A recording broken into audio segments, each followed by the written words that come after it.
Hola, bienvenidos y bienvenidas a un nuevo capítulo de Víctimas en la Agenda. El día de hoy vamos a hacer una especie de balance sobre lo que fue la gestión de la directora Patricia Tobón Yagarí al frente de la Unidad para las Víctimas. Directora, bienvenida. Gracias, Marta. Directora, ¿cómo le fue a la unidad en cuestiones de asignación de presupuesto durante este año y medio?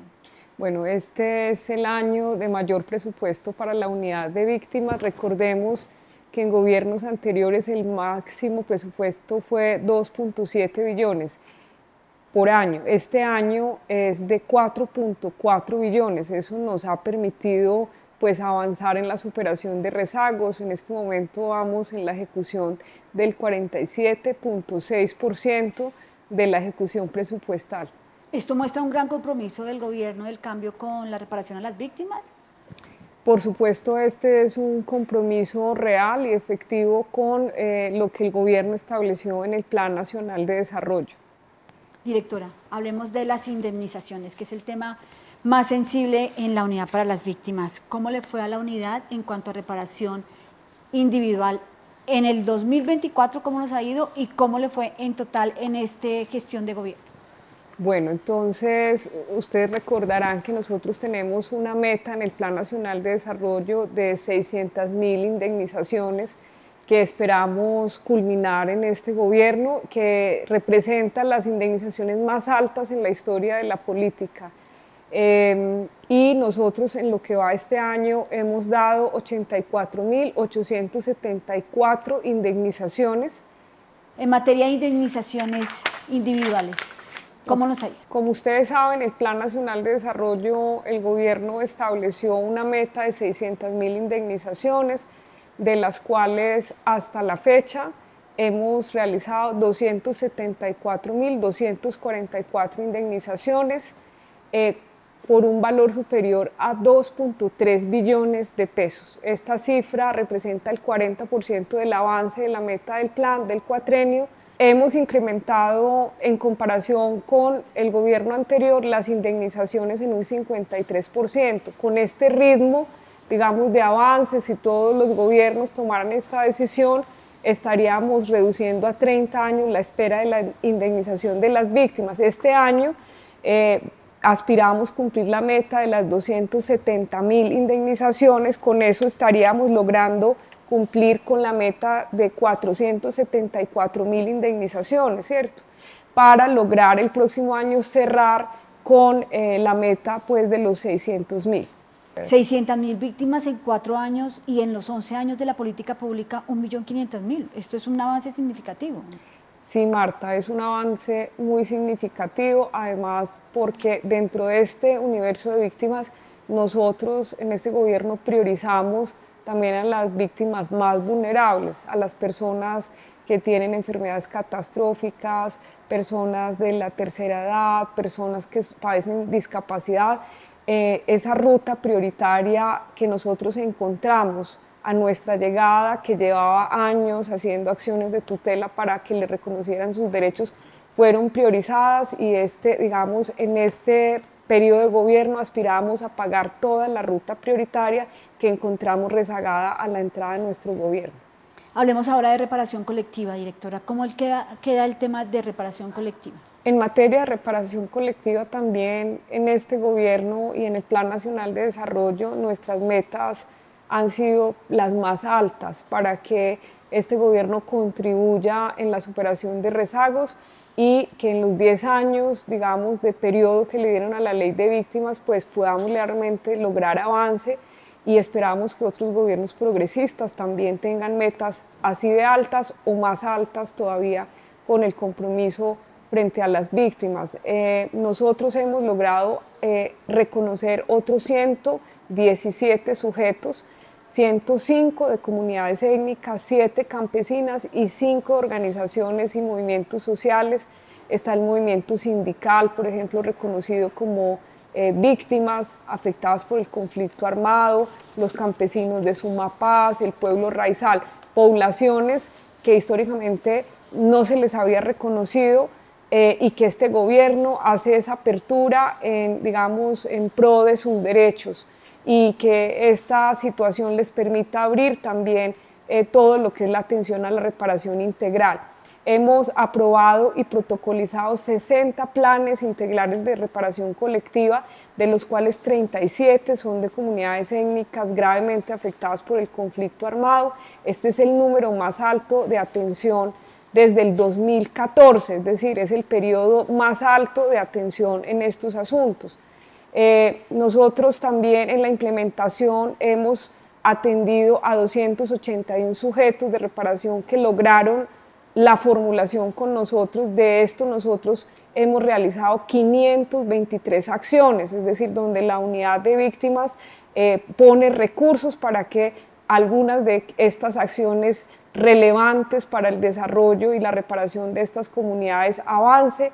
Con este número estamos contribuyendo, digamos, también a cumplir la meta de 3.058 acciones de reparación, beneficiando a 258 sujetos de reparación colectiva, que corresponde a 130 municipios PEDED, es decir, contribuyendo también a que el acuerdo de paz tenga una centralidad en ese avance de la reparación a las víctimas. También en esta ruta de reparación colectiva ha sido muy importante e histórica la indemnización a poblaciones étnicas, que estaba supremamente rezagado, y logramos en este gobierno algo histórico, que 43 sujetos étnicos pudieran recibir estas indemnizaciones de carácter colectiva por un valor de 21.700 millones de pesos. Eso es muy importante decirlo. Directora, ¿qué podemos decir en cuanto a reparaciones judiciales? Bueno, en este gobierno también hemos entregado las indemnizaciones judiciales a víctimas reconocidas en los procesos de justicia y paz por un valor de 266.700 millones de pesos a 15.000 víctimas. Esto ha contribuido al avance del pago de 45 sentencias de justicia y paz, las más representativas como la de Salvatore Mancuso, la de Freddy Rendón Herrera, la de Hernán Giraldo Serna y Roberto Duque.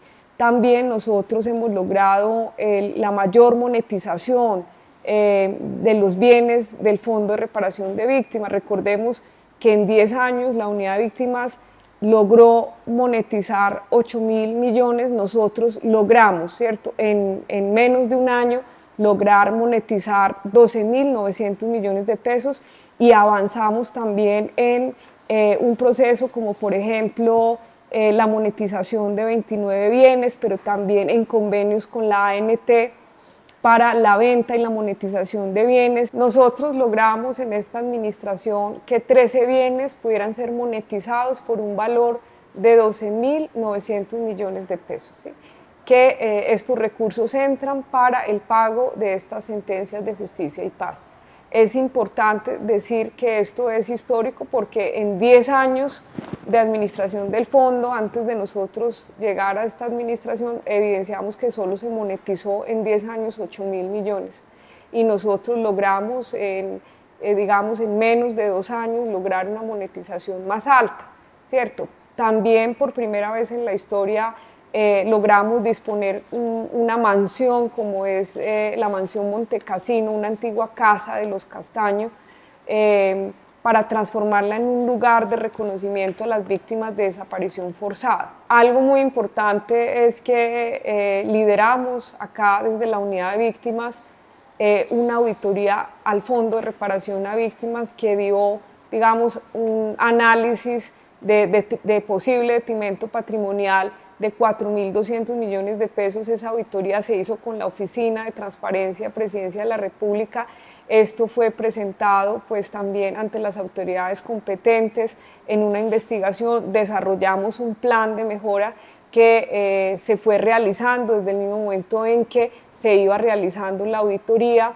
Lo primero es que pudimos identificar el estado real de los bienes del fondo. Son 1.809 bienes rurales y 1.200 bienes urbanos, ¿sí? Recuperamos también 425 predios a través de la formalización de los procesos. También realizamos acciones de recuperación de los bienes con la fuerza pública, realizamos mesas de trabajo con la Fiscalía, con los jueces de Justicia y Paz, con diferentes instituciones para digamos, avanzar en la salvaguarda y cuidado y la administración de estos predios.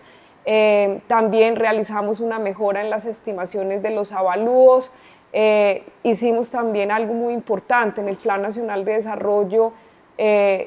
Pusimos un articulado muy importante que nos permitiera acelerar la monetización de los bienes y poderlos vender para poder, digamos, hacer la indemnización efectivamente a las víctimas. Esto nos permite que, por ejemplo, hayamos firmado con la Agencia Nacional de Tierras la venta de bienes inmuebles por un valor de 300.000 millones de pesos para el año 2024, lo que va a permitir avanzar en la efectiva indemnización de las víctimas de justicia y paz.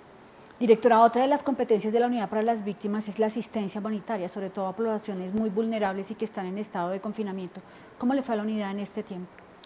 Bueno, nosotros logramos coordinar y brindar atención en 185 eventos de desplazamiento masivo y 90 de comunidades confinadas, atendiendo la subsidiariedad de 45.347 hogares. Esta ayuda pues la damos en corresponsabilidad.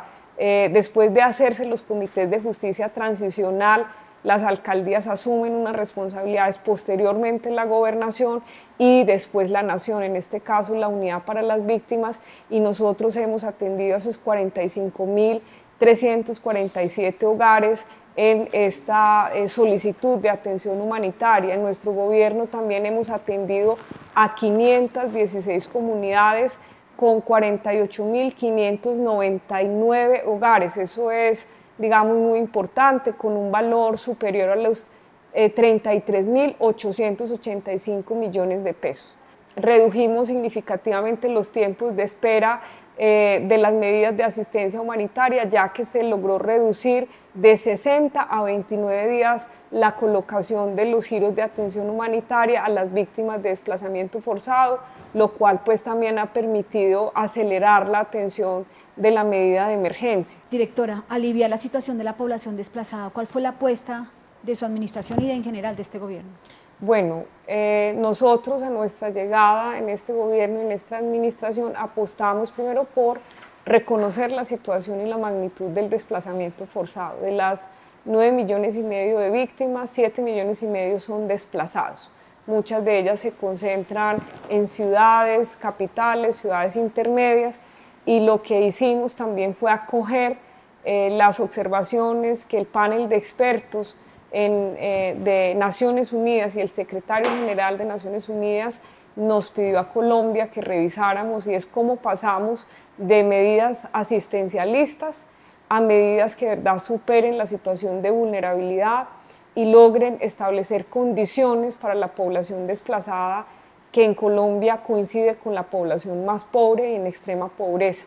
Entonces esto nos ha implicado, lo primero, que nosotros podamos identificar dónde está la población desplazada, dónde está la población confinada, cuál es la deuda pública que se tiene también en materia de sentencias, solicitudes reiteradas por los órganos de control, y hemos identificado también, analizando las informaciones que tiene el Estado colombiano de la situación de la vulnerabilidad, que hay 33 ciudades y municipios que nos arrojan que tienen mayor concentración de población desplazada, que esos 33 municipios para nosotros es digamos, los municipios que vamos a intervenir en este momento para, digamos, el gobierno nacional es una prioridad en coordinación con las entidades territoriales, alcaldías, municipios y por supuesto autoridades locales. Entonces, después de esta focalización que tenemos nosotros, estamos avanzando, por ejemplo, en acuerdos en Bogotá, en Cali,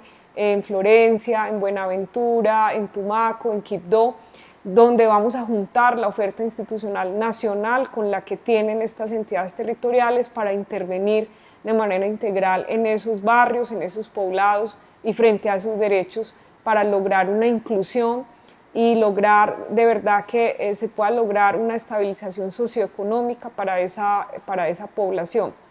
Actualmente estamos trabajando en un diseño e implementación de soluciones duraderas como gobierno nacional, con el liderazgo también de la unidad de víctimas. Estamos ajustando el modelo de protocolos y retornos con ese enfoque de soluciones duraderas. Estamos trabajando en un decreto de corresponsabilidad entre la coordinación nacional y territorial para de manera integral atender estos territorios de la población desplazada y sobre todo buscar y establecer un mecanismo financiero para, apoyar la implementación de esta estrategia. Este gobierno sacará algo muy importante, que es un documento de política pública, de un plan de soluciones duraderas para la atención de la población desplazada. Eso, ¿por qué es importante? Porque va a establecer unas metas, unos presupuestos, unos territorios que en este gobierno se deberá implementar, pero que también compromete a otros gobiernos, y es muy importante que también los otros gobiernos entiendan que esta es una deuda que todos los gobiernos debemos contribuir. Por supuesto, que ha sido progresista, pero los que vienen también, porque esto es una de las recomendaciones también de la Corte Constitucional, y tenemos una cifra muy grande de necesidades básicas insatisfechas en la población desplazada que debemos contribuir a que superen la brecha de pobreza y logren su estabilidad social y económica en los territorios donde se están incorporando. También al 2026 nosotros ya tenemos que intervenir en estos 33 municipios focalizados de manera coordinada entre las entidades del gobierno nacional y las entidades territoriales. Este es un trabajo en el cual estamos comprometidas la Unidad para las Víctimas, el DPS, el DNP y por supuesto pues todas las entidades de gobierno que tienen competencia. Hablemos del pueblo en Vera, un cuello de botella que usted tuvo que gestionar constantemente durante estos meses. ¿Qué pasa con el pueblo en Vera y cuál es la situación? ¿Cómo queda? Bueno, Marta, nosotros encontramos una realidad que el país conoce, es ver a muchas familias del pueblo en Vera recorriendo varias ciudades capitales, varios municipios, desafortunadamente en condiciones de mendicidad, muchos de ellos. Este es un tema en el cual en este gobierno venimos trabajando decididamente. Lo primero es que nosotros, hemos atendido de manera humanitaria a los territorios de origen donde están saliendo estas comunidades, atendiendo las crisis humanitarias, pero también en Bogotá hemos garantizado asuntos como la emergencia prolongada con una inversión de 3.000 millones de pesos. Nosotros en estos asentamientos, en una corresponsabilidad con Bogotá, pero también en otras ciudades hemos entregado no solamente los alimentos, sino los kits de aseo, pero también acompañar la ruta del Esnarit. Solamente en Bogotá, por ejemplo, hemos atendido con 3.000 millones de pesos. En Bogotá hay 2.183 personas que están asentadas, 1.300 de ellas manifiestan retornar, estamos en la ruta del retorno para ellas, pero también hay otras que quieren hacer su integración local en Bogotá, con quien estamos trabajando en esa ruta, pero hay otras que quieren que sean reubicadas en otro territorio. Esto ha sido una situación reiterativa, es decir, vemos a los en Vera que se retornan muchas veces y vuelven otra vez digamos, en una situación de recurrencia a las ciudades. Por eso nos hemos sentado también en un diálogo en esos territorios y con esas autoridades a escuchar las peticiones de esta población. Estamos trabajando con la ANT para la reubicación de esta población que se encuentra sobre todo en esta situación en diferentes ciudades capitales. Hemos logrado unas mesas de coordinación con las entidades de manera interinstitucional y local. También hemos logrado, convocar a una asamblea con el pueblo en Vera, en donde 22 organizaciones de estas comunidades se han sentado con las diferentes comunidades para ver las entrañas de la problemática social y comunitaria también, que ha llevado a estas poblaciones a depender también de temas como la mendicidad. Ahí suscribimos varios acuerdos. Lo primero es la creación de una Comisión Nacional de Concertación entre el pueblo en Vera y el gobierno nacional. ¿Por qué? Porque del desarrollo y la llegada, digamos, del Estado en esos territorios depende también la transición de que esas comunidades logren una sostenibilidad económica en sus territorios y sus familias no se vean abocadas a asuntos como la mendicidad. Y que en el desplazamiento forzado las poblaciones puedan ser protegidas con otros esquemas y que ellas puedan al interior de su territorio tener condiciones también para la protección de sus familias y lograr también sitios de emergencia, de acogida frente a la situación que ellos están viviendo en la crisis humanitaria. También decidimos, digamos, asumir el compromiso de la construcción de un COMPES elaborado entre la Unidad de Víctimas y el Ministerio del Interior para organizar, ¿cierto?, las necesidades que tienen estas comunidades, porque no es una sola, son varias las comunidades de donde están saliendo estas familias y que no es de ahora, sino que llevan 59 años y que se ha ido, digamos, alargando y agravando con el conflicto armado y que requieren ser revisadas con metas, con presupuestos, unas para el cumplimiento de este gobierno, pero que por la magnitud de la problemática requiere la intervención con unas metas más establecidas para varios años también de intervención. También algo muy importante, donde estuvo el Ministerio de Justicia, el Instituto Colombiano de Bienestar Familiar, es la ruta para la protección de los menores del pueblo Emberá, para sacar a los menores de la mendicidad y poder proteger a los menores. Es una de las prioridades también de este gobierno, en el cual estuvimos hablando con el pueblo Emberá, así como establecer esta mesa de seguimiento de los planes de retorno y reubicación. La Unidad para las Víctimas es la entidad que concerta los planes de retorno, pero son muchas las entidades territoriales y nacionales las que deben asumir las obligaciones para hacer sostenibles los retornos, con recursos, con presupuesto.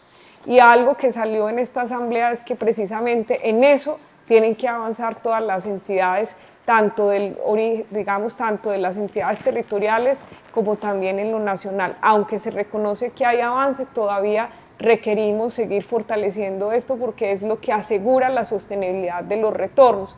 Por su parte también se hizo una ruta de atención en materia de salud. Algo que estamos viendo es que las comunidades están migrando hacia las ciudades porque en las ciudades hay mayor atención a la salud, por lo que se pidió también a las entidades competentes valorar esta ruta no solo de salud, sino un hospital de primer nivel para esa zona que las comunidades están pidiendo, y se estableció que una comitiva va a hacer los estudios porque requerimos que hayan una atención integral en salud, porque esas comunidades rurales tienen que avanzar también en sus derechos, si no la ciudad sigue siendo el foco de desarrollo, y para una población nómada que no es hablante del castellano, terminan en ciclos o en situaciones de mendicidad como lo estamos viendo, la población que llegó acá desplazada y que se vio abocada a esta situación. Entonces, sacarlos a ellos de esta situación es una prioridad, establecer sus derechos, lograr que el Estado llegue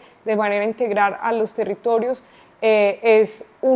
Fueron los temas que nosotros estuvimos no solo dialogando, sino acordando, con un seguimiento también por los órganos de control. También Bogotá, por ejemplo, asumió el compromiso de trabajar la integración local de esta población en materia de formación, también de integración a la empleabilidad en condiciones dignas para esta población. Consideramos que estos son avances muy importantes de una problemática que lleva más de 50 años, que todo el país ha visto, pero que se ha crecido y se ha incrementado, y que requerimos sin duda pues seguir trabajando y fortaleciendo decididamente para que esos acuerdos se cumplan en efectividad, y que este gobierno ayude a contribuir de manera decisiva a transformar la vida de esa población que está en estas situaciones en la ciudad de Bogotá. Directora, finalmente, ¿qué mensaje le deja a las víctimas del conflicto armado? Bueno, decirles que sigan exigiendo sus derechos, que sigan participando.